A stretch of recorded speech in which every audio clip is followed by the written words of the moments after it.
But he basically said that evil is the absence of good. So a lot like maybe how a shadow is the absence of light, or darkness is the absence of light, or even maybe rust on a car. Right? You can't have rust without metal, and so rust is really just the corrosion of or the absence of metal in certain spots on the car, and that's kind of how he framed evil.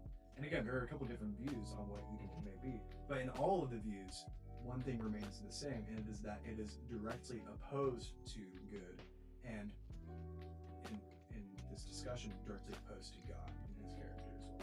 Yeah, good, good. Woo! Oh, is it like? Yeah, we're starting. Oh, okay. And we're celebrating. You wanna know why? Why? Because you're engaged. I am.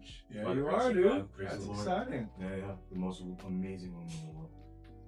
All right, man. Yeah.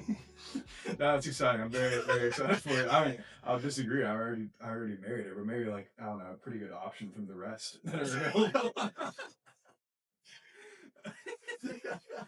Sorry, Lily's a great woman, but my wife is the best. Anyways, but super excited for you, man. That's exciting. Tell us how you did it. Long story short, had a planned a picture day that she thought was with friends.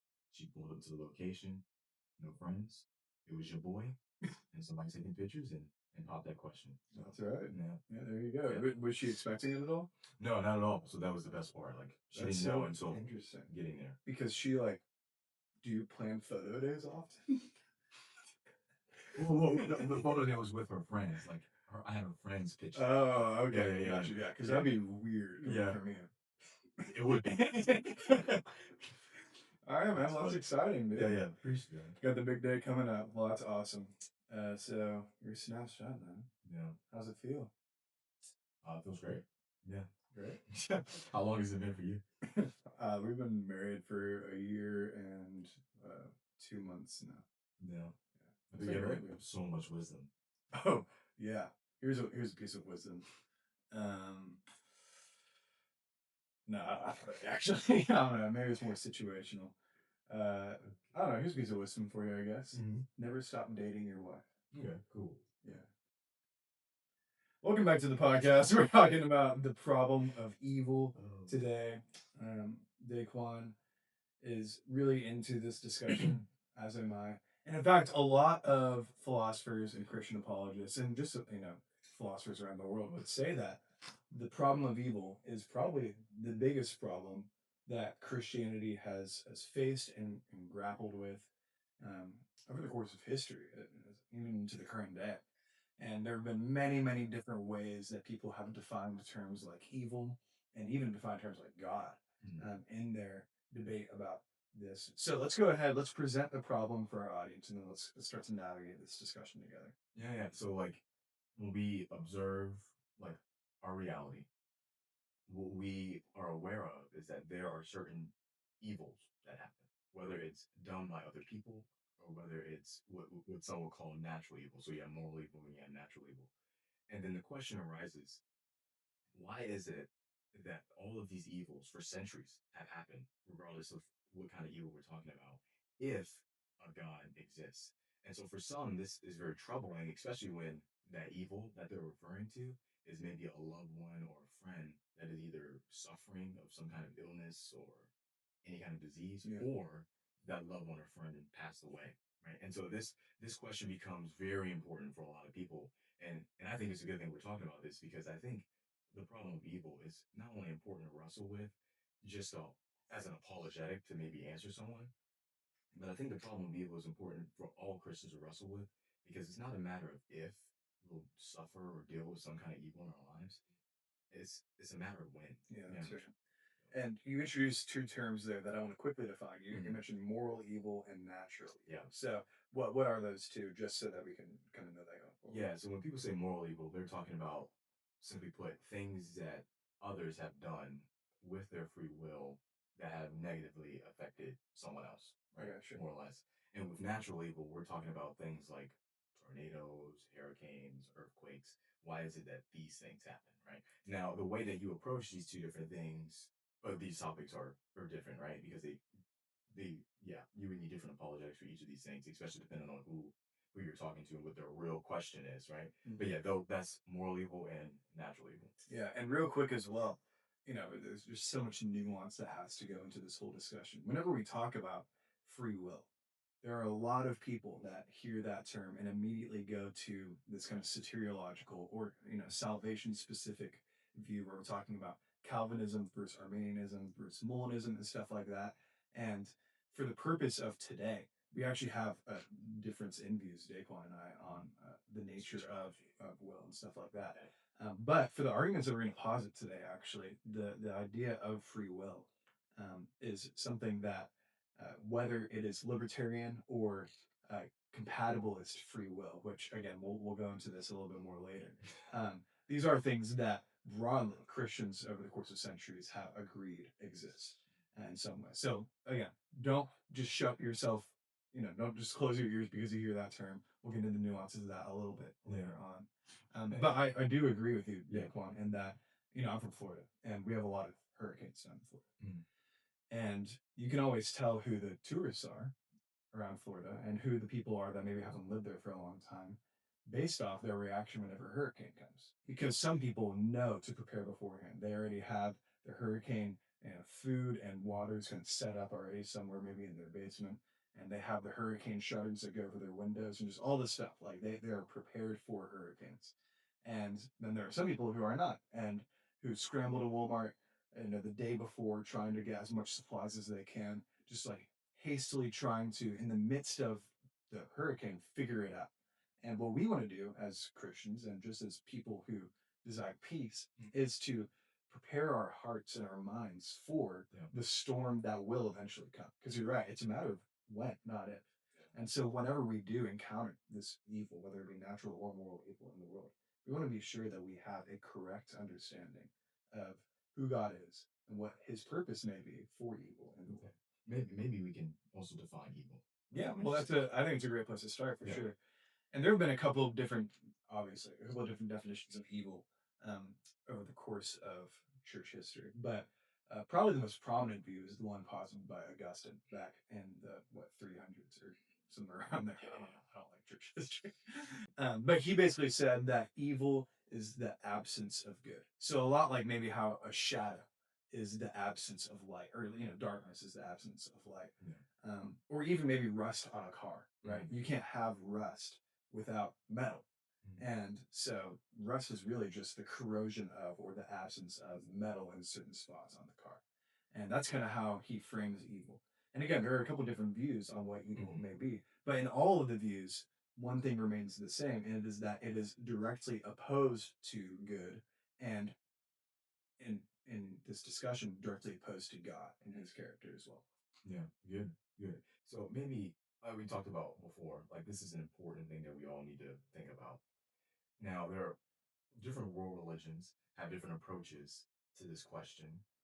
What's maybe we start off with atheism. Like how would they respond to evil that's consistent with their worldview? Yeah. Yeah. Man, I love this because there's so many questions that we have to ask before we even get to the main question. Yeah. The first is this: how can we even say that something is evil? Right? For us to look at any sort of event or action and say that is something that is inherently evil, that is something that is bad.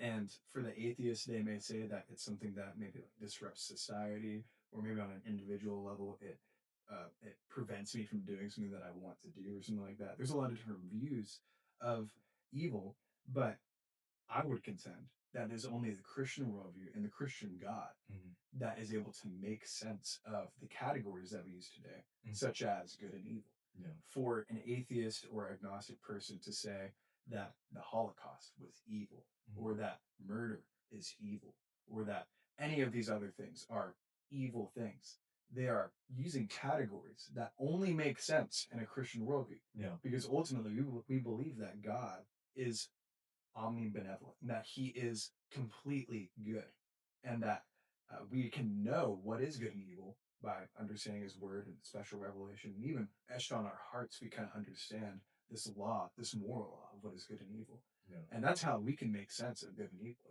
We know that God has established what is good and evil.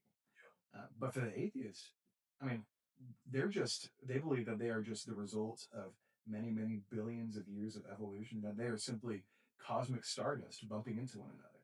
That whenever someone kills another person, that's just matter doing something to more matter. And ultimately, it leads to this kind of nihilism. And it's really difficult, I think, from an atheist perspective, to use a term like evil and to remain consistent in your entire worldview. Yeah, yeah, and all and that language, like you just pointed out, the language is not consistent with the worldview. Mm-hmm. I'm reminded of a quote from C.S. Lewis where he talks about how he saw the universe and he said it was unjust. But then he paused and he realized, where do I get this idea of unjust? Yeah. Like a man doesn't call, I think he said, a cricket line straight or a line crooked unless he has an idea of what a straight line is, right? Yeah. And so for me to say that something is evil, I have to have some kind of reference, and that reference has to be what is good.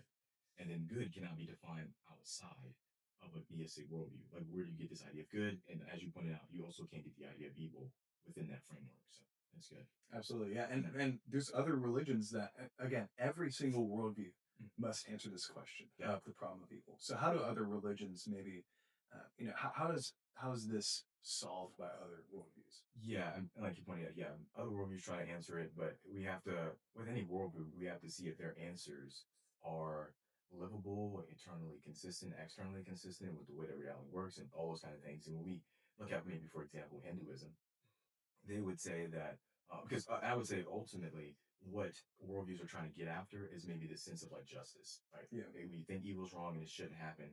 How is it like done away with, right? And so with Hinduism, you have what is known as karma, right? And so if you have good karma, then that will help you improve in the caste system, right? Yeah. And so I think the idea here is that justice is served here and now. But the issue with that is, one, I think I'm a little bit doubtful of any belief, whether it's Hinduism with karma or anything else, that's unfalsifiable. Like I don't, and what I mean by that is, it's nothing that one could point to verify whether something that thing is either true or false. What I would have to do is just take you at your word, right? Mm. And I think it's, if I'm like willing to dedicate my life to something, that's kind of an unfair thing to ask me to do, Oh, sure, yeah. right? And I think also too, it's karma is an impersonal force. How does it dictate who gets what and why? Like, what about the person who is lower on the cast for whatever reason as a result of something they had no control over in their past life, right? How do you differentiate like who gets what, right? I think there's some problems internally, and maybe with Buddhism, I think it's just here is another point for internal inconsistency, right? And so here the aim is to get rid of desire, right? But here's where there's a contradiction, right? Because the desire to get rid of desire is a desire, right? And so and so like what we're seeing just in like a snapshot of these different worldviews, and we can in a later podcast we can go over these worldviews more fully. But what we're seeing is that they don't fully answer the problem of evil, because I think in an attempt to answer the problem of evil, what we need to do is represent it accurately, and then the answer needs to address not only the mind, but it also needs to address the heart. And I think it also needs to be eternal. Yeah. Absolutely. So we've kind of established evil is generally the absence of good. It is opposed to goodness. And depending on our definition of God, then that means that evil is opposed to God.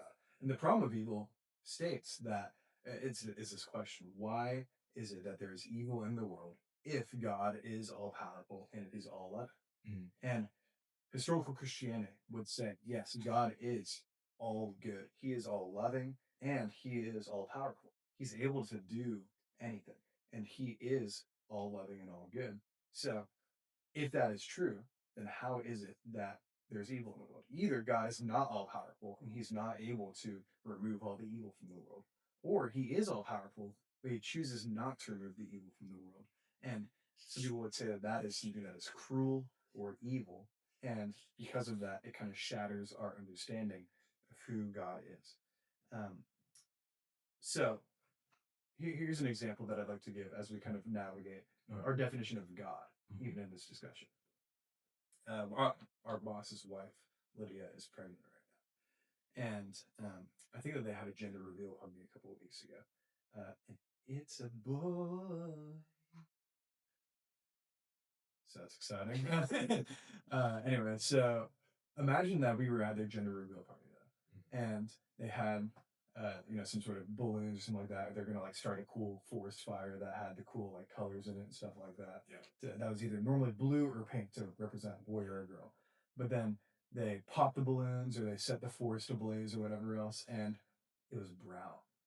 And they said, "Ha ha! We're having a hedgehog. Lydia is about to give birth to a hedgehog." What would we say? We'd say, "No, you're not. That's ridiculous. Yeah. Because you are a human being and you can only give birth to human beings, right? It is impossible for you to give birth to a being that is not a human being because that is who you are. And that's the only thing that you and your body are able to produce is a human being. And in the same way, whenever we think about God, we think about how he is completely good. He's the determiner and source of what is good. Yeah.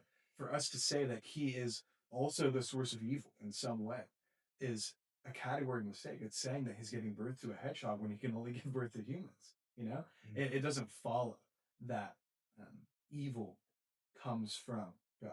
That's it's simply impossible. And so the question then moves to, well, then where does evil come from?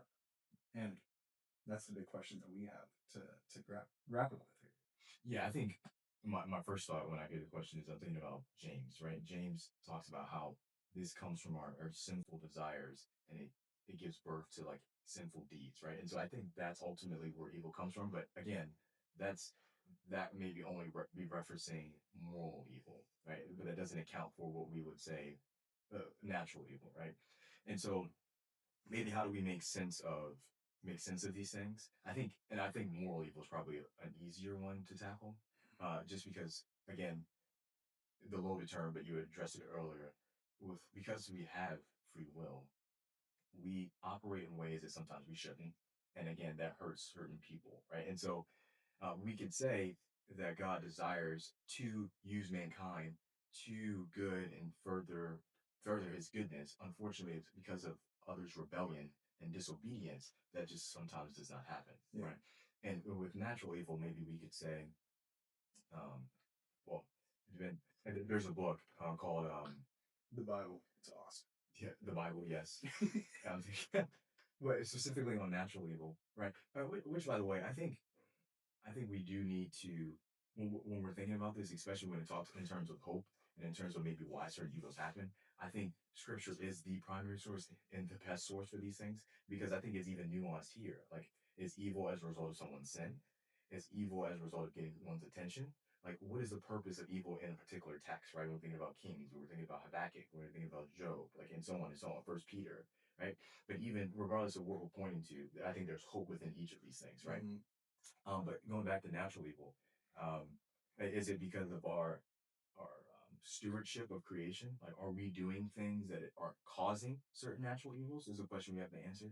But I think ultimately what people run to in a response here is sin has affected everything. Yeah. This is why Romans 8 talks about creation groaning. It wants to be united back with God. But as a result of its disunity, like in the fall, right, there are just these effects like tornadoes, hurricanes, and the list goes on and why these things happen. Unfortunately, in Florida, they get all the Florida mans.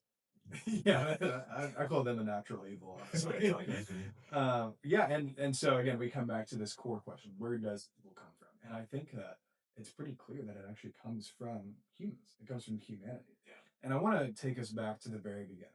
A good place to start. Yeah. All the way back in Genesis 1 through 3, right? We got the creation account. We see God creating man and woman and creating them and designing them in a specific way to fulfill a certain task, right? He created man to work the garden. He created woman to be able to bear children and to fill the earth and multiply.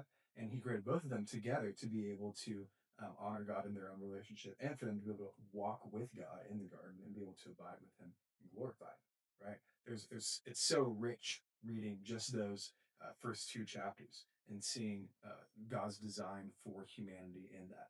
But then we go to, yes, there's a little bit of a but there.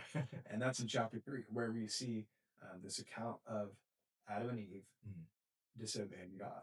And I want to read here Genesis 3 4 through 6. But the serpent said to the woman, "You will not surely die, for God knows that when you eat of it, and it is the fruit of the tree of the knowledge of good and evil, God knows that when you eat of it, your eyes will be opened and you will be like God, knowing good and evil. So when the woman saw that the tree was good for food, and that it was a delight to the eyes, and that the tree was to be desired to make one wise, she took of its fruit and ate. And she also gave some to her husband who was with her, and he ate. So, a couple notable things about this is that God, Jesus most likely, was not there physically with them in this moment.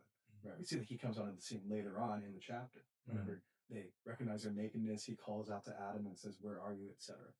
And so, in this moment, they are separated from God in a way, in at least a physical way. And they have been given this temptation by Satan. And Satan has kind of preyed on this desire that Eve has. And this desire is there in verse 4, where he says, "If you eat of this fruit, you will be like God, and your eyes will be opened." And it is this temptation that still is in each of us today. We want to be God. We want to be the director of our own lives. We want to have not only the power of God, but especially the authority of God, and be able to determine our own truth, our own purpose, etc. Even though, again, God has designed us for a specific purpose. And it is that desire that led to Eve and Adam's ultimate choice to eat of the fruit of the knowledge of the tree of the knowledge of good and evil. And in doing so, bringing sin into the world. And we see from there the fall of all of creation occurred. Yeah, yeah. I saw a meme recently I thought was pretty funny, and so it has like this dog that's confused, and it's about Genesis 3, and the meme says, "If you eat of the fruit, you'll become like God." And then the response is, "Well, why don't you eat it?" And then the dog's like confused, like it's like telling him, yeah. But I think you're onto something here. I think what we see in Genesis 3 and what we've seen played out throughout the text is a desire to be like God, and I think that takes on many forms. Whether it's I want to be the one who's making the rules, calling the shots, whether that I think it's best here or I just want to do my own thing. Like I hear what you're saying, God, but I'm gonna do my thing over here, Yeah, right? exactly. And then we just see that time and time again. We see it with the nation of Israel, we see it in the New Testament, and even today, like in our lives. Like, and so, but what it operates as like our hope in this is that there's a plan to get rid of this problem of sin and all the effects that it has had, right? And that's ultimately through Jesus. Yeah. Yeah. And I want to come back to that point you just made, that I think that every evil that we face in the world today can be traced back to a human decision. Yeah. And whether that decision is all the way back with Adam and Eve, or even like, you just got engaged. Have you ever made your fiance cry? Made her cry. Has she ever cried as a result of your decision? But yeah, let's just say yeah for your yeah. Well, you don't have to say yes, but she probably and I know that my wife has multiple times. And that can be traced back to a decision that I made or something that I said or something like that. And there's so much hurt that I've experienced from other people doing stuff or saying stuff to me. And almost all of that can be traced back to a person again.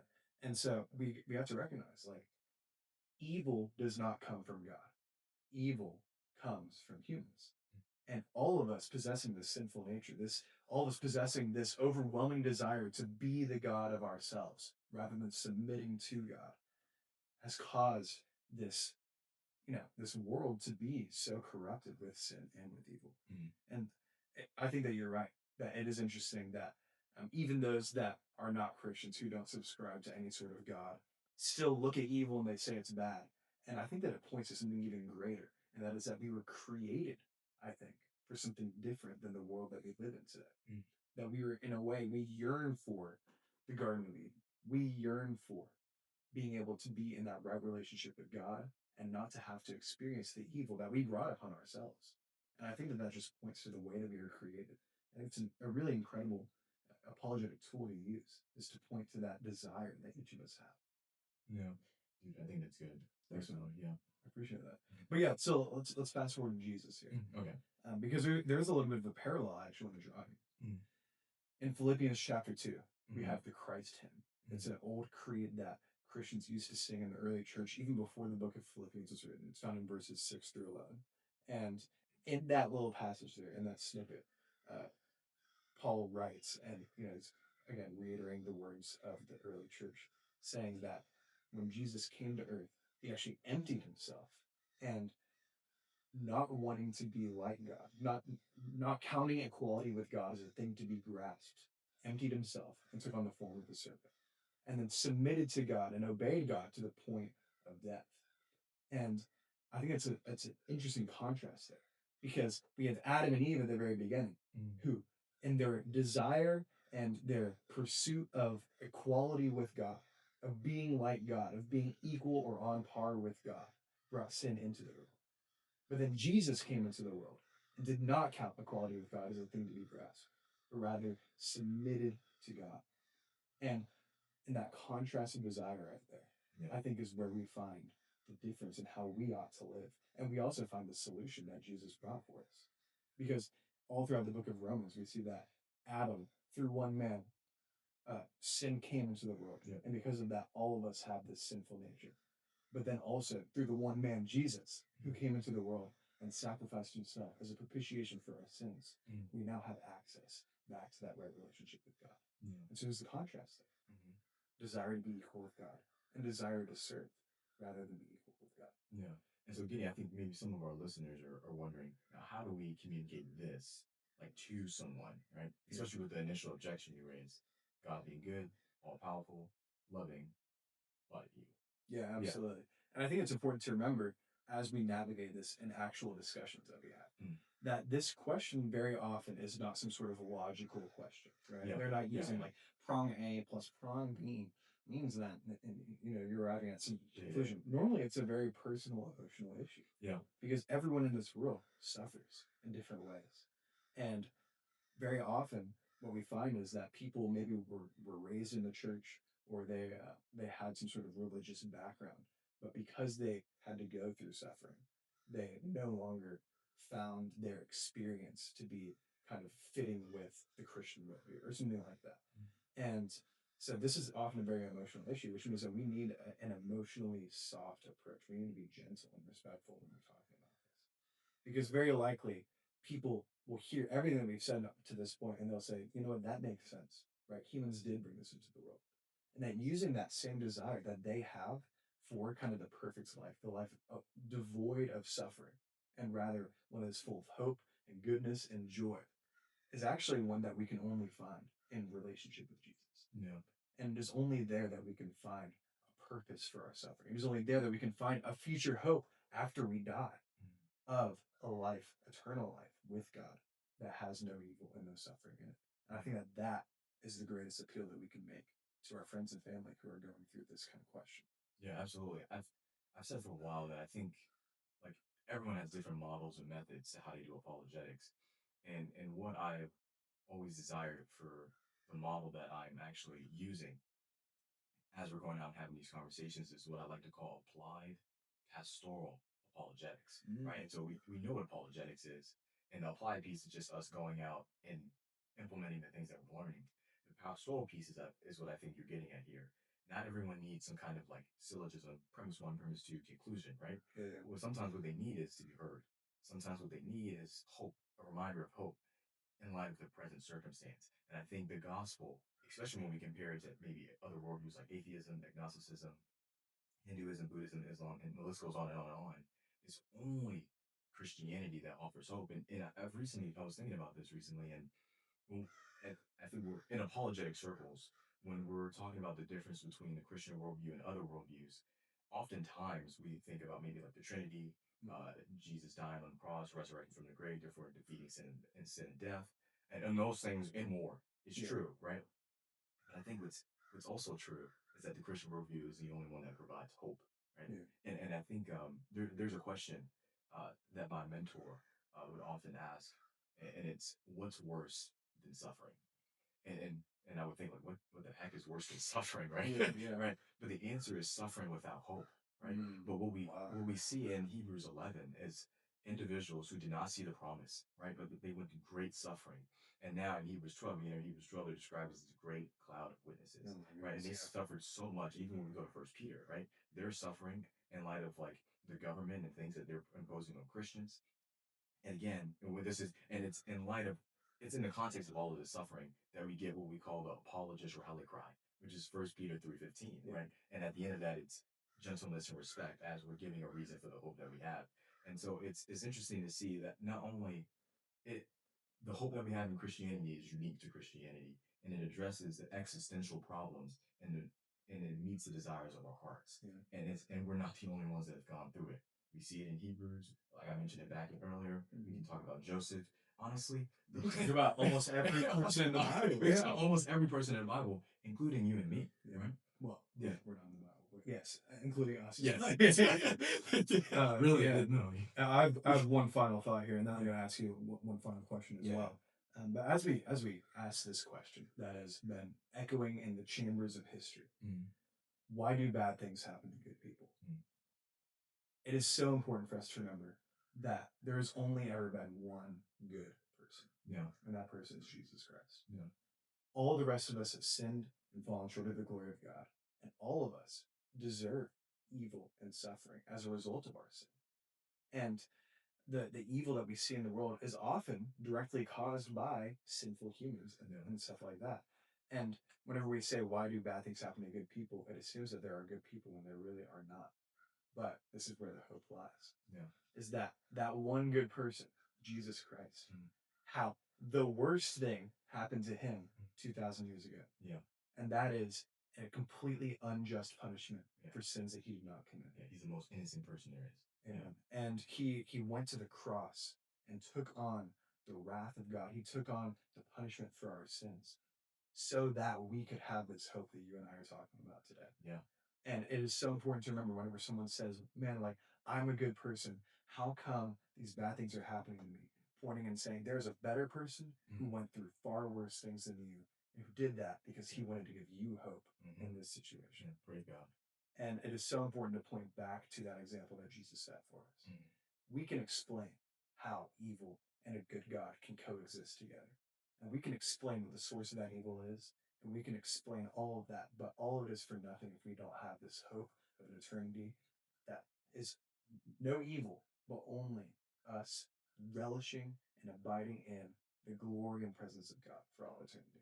That brings me so much peace. It brings me hope. It drives me to do stuff like this with you, and then go out on the street and do more of this stuff like this with you, with these people that you get to interact with. And so my final question to you, Daquan, is this. If you do encounter maybe a friend or a roommate or a coworker or someone else who is struggling with this problem on an emotional level, what are some ways that we can evangelize effectively to them and ensure that we are not just kind of like hammering them on the head with facts and stuff like that, but that we are really, treating them gently and respectfully. And before you answer, I want to say my answer because I know that you're a psychology guy. You know more about this than I do. But I've heard like the best three questions to ask are, or maybe not questions to ask, but the best three things to say are, I love you, I'm here for you, and I care. And that's all that you gotta say. Yeah. But how would you respond to Straight from that? Dr. Holshaw's class. Yeah, that's right. Well, actually, I have a quick story of me doing it the wrong way.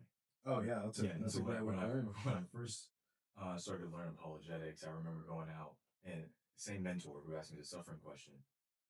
And we were doing evangelism downtown and where I'm from, and we came across this lady who asked the question, but why do these good things or these bad things, sorry, happen to these good people? And I immediately jumped into, well, what do you mean by good? No one's good but God. And before I could even finish that, my pastor and mentor elbowed me and he said, hey, well, if you don't mind me asking, why is that a question that you're wanting to answer to? And then she immediately opened up. She's in tears. She's talking about the suffering and pain that she was going through that day and that week. Yeah. But in my, what I would say, my immaturity and my lack of experience, what I didn't realize was that there's a deeper thing going on behind the question, right? All I saw was a logical problem that needed to be answered. And as we kind of talked about in this pod, like, it's not, most times that's not the case. It's an emotional issue. And so I think my advice would be kind of what my mentor, my pastor did. If someone brings that up, you can say that's a very interesting question. If you don't mind me asking, what led you to ask that one, right? And I think what could happen is they can open up and share. Well, I was just thinking about this, or maybe they say, hey, someone that I know and love is going through this or they passed away. Mhm. And you can say, and then what you want to do here is the things that you just mentioned, right? You want to express that you love them, that you're here for them, and that you care about what they're going through, right? And I think it's important that we're genuine when we're communicating that, Yeah. and not as a 1, 2, 3, because that's what our class told us to do, right? Yeah. Right, yeah. And I think as we do that, I think we can build rapport with the individual, and I think we can ultimately point to, hey, I love you and I care about you, but there is someone who loves and cares about you far more than I ever could, and his name is Jesus. Amen. And he displayed his love on the cross for you, right? And what you talked about before. And so what I want to do is just hear with how they feel, what happened, and I just want to encourage them in that. So and so yeah. Yeah, well, thank you for sharing that. Yeah, and if you have a story about how you endured different evil or suffering in your life and you were able to find hope, we'd love to hear from you. Be sure to drop a comment, hit us up on socials. We love to hear. And if you have any questions, comments, you think that my bucket hat looks dumb, let me know. I actually Yes. I borrowed this from Lydia right before we started recording, so it actually has a pink logo on the back. It's backwards on me. Yeah. Anyways, but thank you so much for watching. We hope to see you next time. Thank you so much. No.